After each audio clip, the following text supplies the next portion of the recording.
Assalamualaikum warahmatullahi wabarakatuh. Perkenalkan, nama saya Muhammad Rizky Afrianto dari jurusan Pendidikan Sejarah Universitas Sultan Ageng Tirtayasa.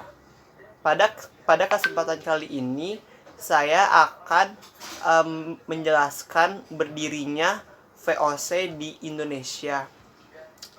Nah, latar belakang pembentukan VOC ialah pembentukan awal VOC dimulai dengan kedatangan orang Eropa melalui jalur laut Vasco da Gama pada tahun 1497 hingga 1498 yang berlayar dari Eropa ke India melalui Tanjung Harapan di bagian Afrika Selatan,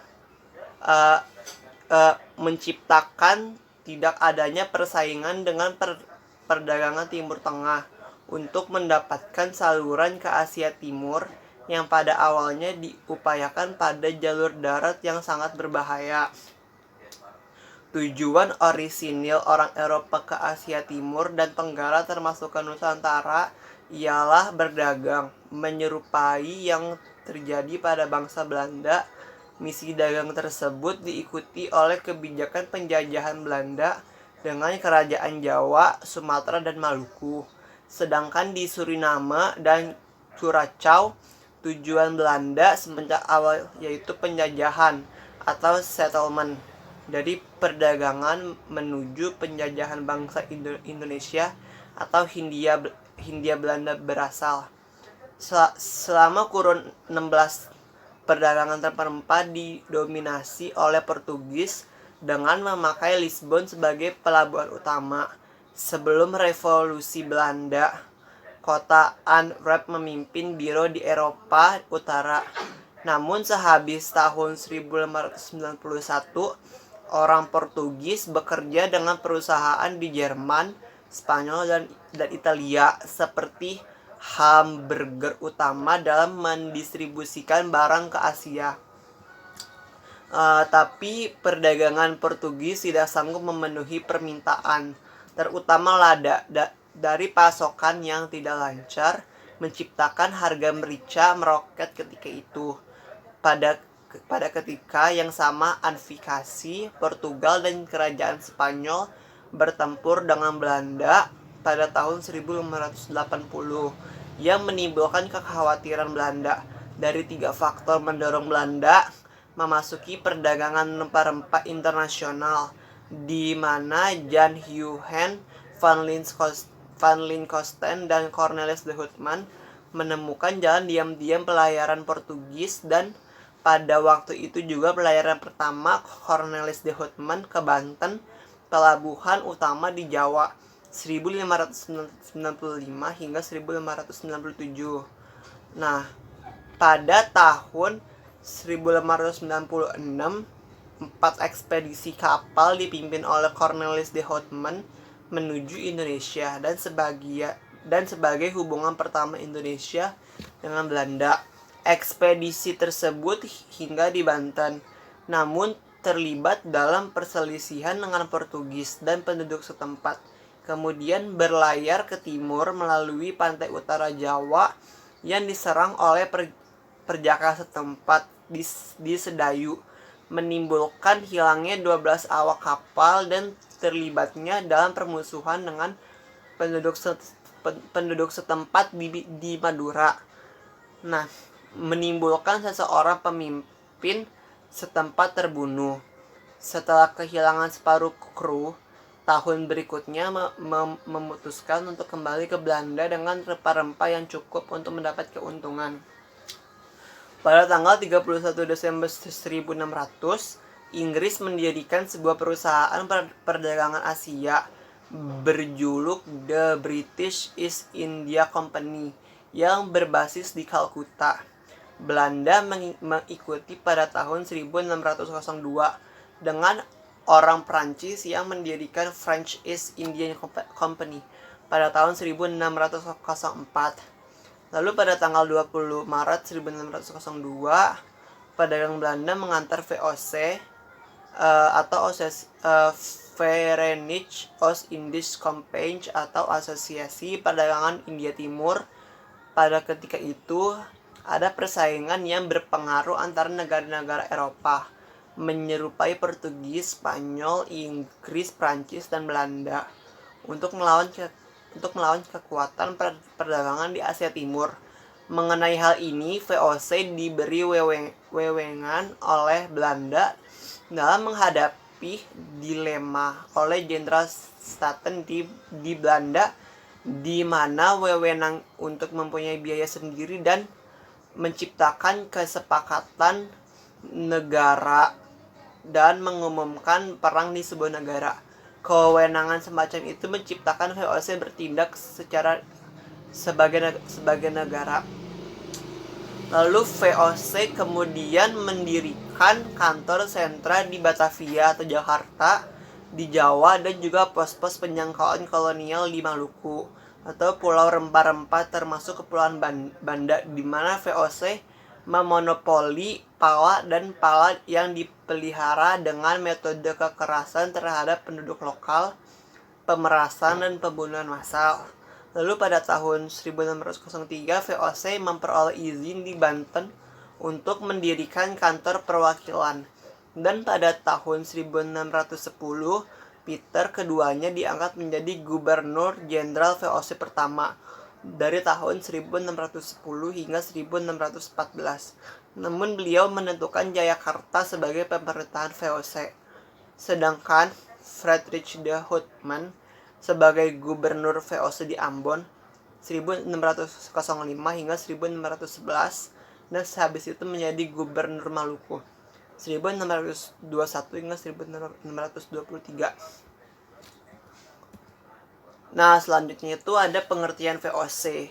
Apa sih VOC itu? VOC adalah komplotan dagang Belanda untuk memonopoli perdagangan di Asia.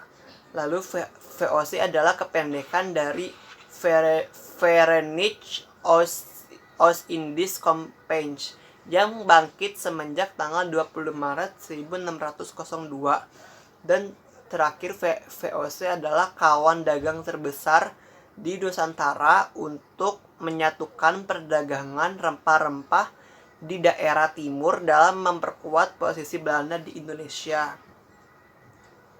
Lalu selanjutnya tuh ada hak-hak VOC. VOC ini mempunyai banyak hak ya. Hak pertama itu hak memonopoli perdagangan, hak kedua membentuk angkatan perang sendiri, hak ketiga melaksanakan peperangan, hak keempat mengadakan perjanjian dengan raja-raja setempat, hak kelima untuk mencetak dan mengeluarkan mata uang sendiri, hak keenam untuk memerintah di negara jajahan. Lalu adanya tujuan dibentuknya VOC, yaitu ada 4 ya. Pertama, menghindari persaingan dagang yang tidak sehat sesama pedagang Belanda yang ada sebelumnya, sehingga sanggup memperoleh keuntungan maksimal. Kedua, memperkuat kedudukan bangsa Belanda terhadap persaingan dengan para pedagang bangsa Eropa lainnya. Ketiga, untuk memonopoli perdagangan di wilayah Nusantara. Dan keempat adalah membantu dana pemerintah Belanda menghadapi Spanyol yang masih menduduki Belanda. Lalu selanjutnya itu ada perkembangan VOC. Pada abad ke-16, bangsa Barat mulai datang ke Nusantara, diawali oleh bangsa Portugis 1512. Disusul yang terakhir yaitu bangsa Belanda pada tahun 1596. Pada awalnya, mereka datang dengan sejumlah kepentingan yang diringkas dengan sebutan 3G, Gold, Glory, dan Gospel. Pada tanggal 20 Maret 1602, Belanda membentuk VOC, kemudian pada tahun 1611 VOC membeli lahan di Sunda Kelapa. Dari hal tersebut wilayah VOC bertambah luas. Buktinya VOC mampu mengembangkan Batavia atau sekarang Jakarta sebagai pusat dagang. Hal inilah yang mempelopori sistem kekuasaan layaknya negara. VOC dalam mencapai tujuan utama dalam bidang perdagangan harus mampu mengontrol kehidupan kota dan mengatur para penduduknya. Lalu setelah Batavia berkembang, kontrol kekuasaan diturunkan dengan menikah berdasarkan ras, asal, status ikatan kerja dalam perdagangan VOC. VOC dipimpin oleh seorang gubernur jenderal. Gubernur jenderal VOC yang pertama adalah Peter Booth. Untuk menunjang monopoli dagang VOC, salah satu upaya yang dilakukan oleh pengumuman orang-orang Tionghoa Arab Eropa sebagai kelompok yang sangat penting. Pada tanggal 1 November 1620, seorang pedagang Cina bernama Xiao Bing Kong alias Banun diangkat menjadi kepala pertama yang bertanggung jawab mengatur seluruh barang dagang yang masuk dan keluar dari Batavia. Dengan adanya orang-orang Tionghoa, mereka mampu mengembangkan usaha perdagangan, kopi, dan bercocok tanam, dan berakibat pada persengkokolan yang berbahaya antara orang-orang Tionghoa dengan warga pribumi. Hal ini menjadikan VOC mengeluarkan ordonasi melarang Singkes atau orang Tionghoa masuk ke Batavia secara besar-besaran. Lalu adanya kegiatan VOC. Kegiatan VOC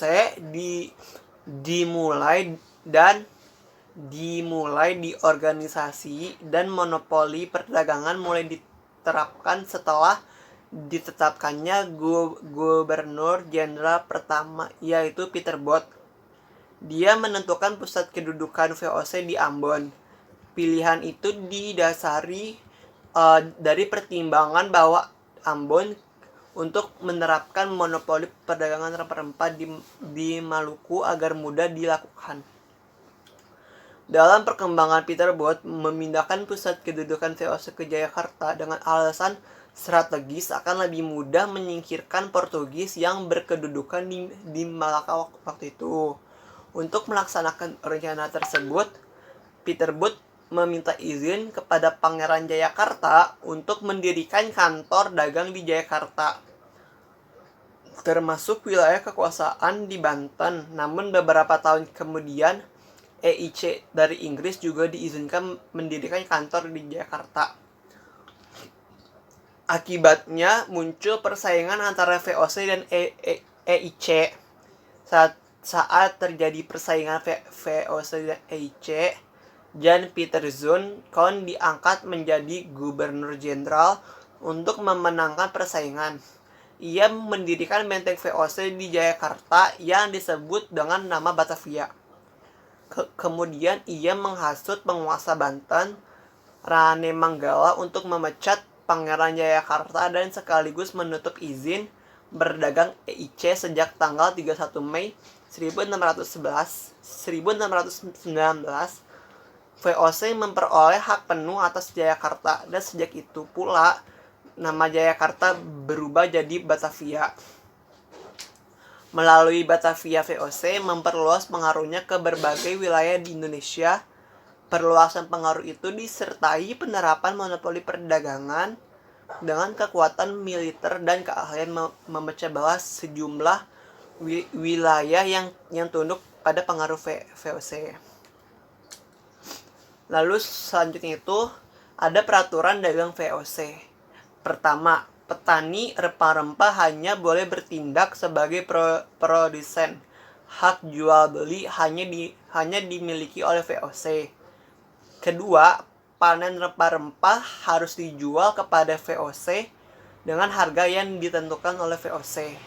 Dan ketiga, barang kebutuhan sehari-hari seperti peralatan rumah tangga, garam, dan kain harus dibeli dari VOC dengan harga yang sudah ditentukan oleh VOC. Lalu VOC mempunyai hak ekstirpasi dan melakukan pelayaran Hongi untuk mengendalikan monopoli perdagangan. Dua hal itu merupakan strategi VOC untuk mengendalikan monopolinya.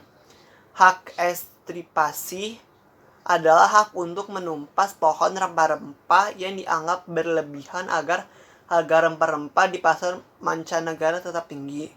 Sedangkan pelayaran hongi adalah pelayaran bersenjata lengkap untuk mengawasi pohon rempah-rempah yang berlebihan dan mencegah petani rempah-rempah berhubungan dengan pembeli lain.